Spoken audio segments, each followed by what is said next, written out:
درود و سلام ہمارے آقا مولا تاجدار کائنات، زینت کائنات، وجہ تخلیق کائنات، نور کائنات محمد صلی اللہ علیہ وآلہ وسلم پر ایک مرتبہ باواز میں درود شریف اللہم صلی علی سیدنا و مولانا محمد النور الانوار وسر الاسرار وسید الابرار صلی اللہ علیہ وآلہ وسلم۔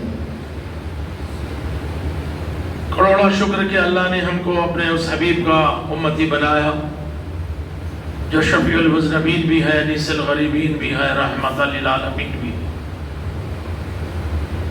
اور ایسا نبی عطا فرمایا کہ کسی مخصوص زمانے کے لیے نہیں، سورج لپٹے جائے گا، کائنات ختم ہو جائے گی، اور جب وہ دنیا شروع ہوگی جسے محشر کہتے ہیں تب بھی رسول، اب اندازہ لگاؤ اس وقت جب ہر نبی نفسی نفسی کے عالم میں، یہ تب بھی امتی امتی کہنے والے رسول، اس عظیم الشان رسول کا امتی بنایا، اور خود اس کے لیے یہ فرمایا ان اللہ و ملائکتہ یصلون علی النبی یا ایھا الذین آمنوا صلوا علیہ وسلموا تسلیما اللہم صلی علی محمد وعلی محمد صلی اللہ علیہ وسلم۔ اور جب دوسرے نبیوں کی باری آئی تو فرمایا کہ سلام علی نوح فی العالمین، سلام علی ابراہیم،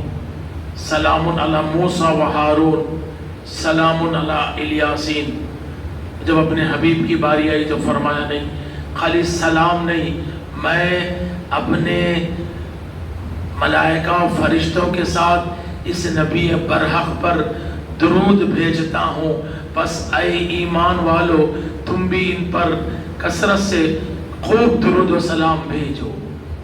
یہ پروٹوکول اللہ نے اپنے حبیب کا ہم کو بتایا۔ اور پھر آپ دیکھیں کہ اس کے بعد میں بھی جب یہ آیات مبارکہ کا نزول ہوا، آپ تشریف لائے تو آپ کے چہرے انور پر خوشی کے آثار تھے، آپ مسکرا رہے تھے، تو صحابہ کرام نے پوچھا یا رسول اللہ، اکثر ہم دیکھتے کہ آپ کم مسکراتے، اور آپ کا یہ خوشی کا اظہار کیا ہم جان سکتے کس وجہ سے ہے؟ تو میں آپ کو روکا تھا کہ نبی کا چہرہ مسکرا رہا تھا، تو صحابہ نے پوچھا یا رسول اللہ، تو آپ نے فرمایا کہ آدم سے لے کے عیسیٰ تک سلام کی باتیں میں نے روکا تھا، تو اس انداز میں اللہ نے سلام کیا۔ جب میری باری آئی تو مجھ پر اللہ خود درود بھیج رہا، تم بھی بھیجو، اس میں تمہارے لیے کیا فائدہ ہے؟ تو نبی نے ارشاد فرمایا تمہارے لیے فائدہ، ایک مرتبہ پڑھو گے 10 گناہ تمہارے نامہ اعمال میں سے مٹا دیے جائیں گے، 10 لکھ دیے جائیں گے، 10 بھلائی دنیا میں دی جائے گی، 10 آخرت میں دی جائے گی۔ آپ دیکھیں تو صحابہ کرام نے عرض کیا یا رسول اللہ بھیجے کیسے؟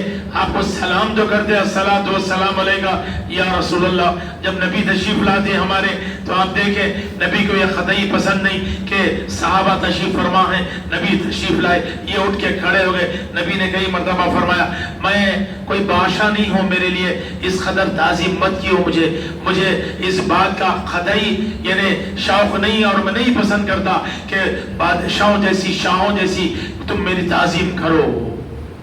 بھئی ہمارے پاس تو یہ ہے کہ ہم کھڑے رہ کے سلام پڑھے، دوسرے نہیں پڑھے، انہیں بولا کہ بھئی انہیں ہم میں سے ہی نہیں ہے، لو اب ہم یہ بولے کہ انہیں ہم میں سے نہیں ہے۔ اب نبی کیسے تھے؟ نبی وضو فرمائے، بھئی اولین و آخرین میں سے صحابہ ساتھ تھے، بس ایک صحابہ کی جماعت آئی باہر سے، وہ دیکھی کہ بھئی نبی کا پانی یہ ان کے جسم اندر سے مسوا نیچے گرا، وہ لوگ بولے جماعت تھی، بولے بھئی یہ نیچے گرنے مت دو، اس میں برکت ہے، پی لو، چہرے پہ لگاؤ۔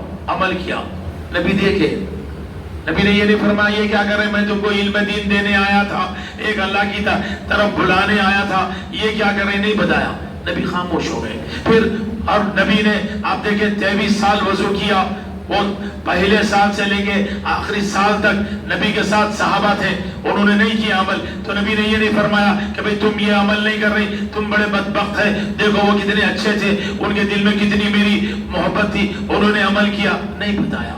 نبی جانتے تھے کہ بھئی جس کی محبت جس انداز کی ہے کرنے دو، زبردستی محبت، زبردستی تعظیم، زبردستی جو ہے نا آپ ان لوگوں کو اس کھٹیرے میں نہیں کھڑا سکتے، اس جگہ نہیں لا سکتے. یہ تو امتی کو بھی معلوم ہونا چاہیے. اگر وہ کھڑے ہو کے سلام نہیں پڑھ رہا تو یہ نہیں سمجھنا کہ بھئی اس کے دل میں نبی کی محبت نہیں، کچھ اور ہوگی، کچھ اور انداز میں ہوگی.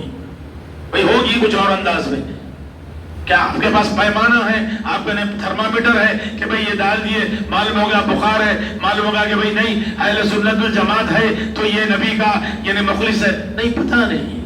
نبی نے نہیں فرمایا کہ بھئی چلو یہ عمل اختیار کر لو ان کا کہ میرا وضو کا پانی نیچے گینے نہیں جا رہی اس جلیل القدر صحابہ. نہیں، نہ ان کو یہ ان کو روکا بھی نہیں، ان کو روکا بھی نہیں، دوسروں کو ترغیب دلائی بھی نہیں. یہ قیامت تک کے لیے ہر عالم، ہر خطیب، ہر مرشد کا فرض ہے بتا دے جس جگہ بھی ہے جیسا بھی نبی کی تعظیم کرا، نبی اس کے ہے، وہ نبی کا ہے، وہ جانے اس کا نبی جانے.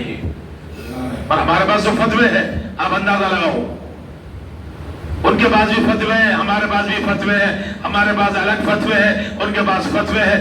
امت تو ایک ہونا تھا، بٹ گئی کس لیے؟ جس کا اللہ ایک، جس کا قبلہ ایک، جس کا نبی ایک، جس کی قرآن ایک، جس کی شریعت ایک. لیکن نبی کی محبت میں، نبی کی تعظیم میں، نبی کی یعنی الفت میں بڑھ گئی. اب ملانے والا کوئی نہیں رہا. اب آپ بتائیے نا، بلکہ کہ بھئی یہ تو اپنی مسلک نہیں ہے.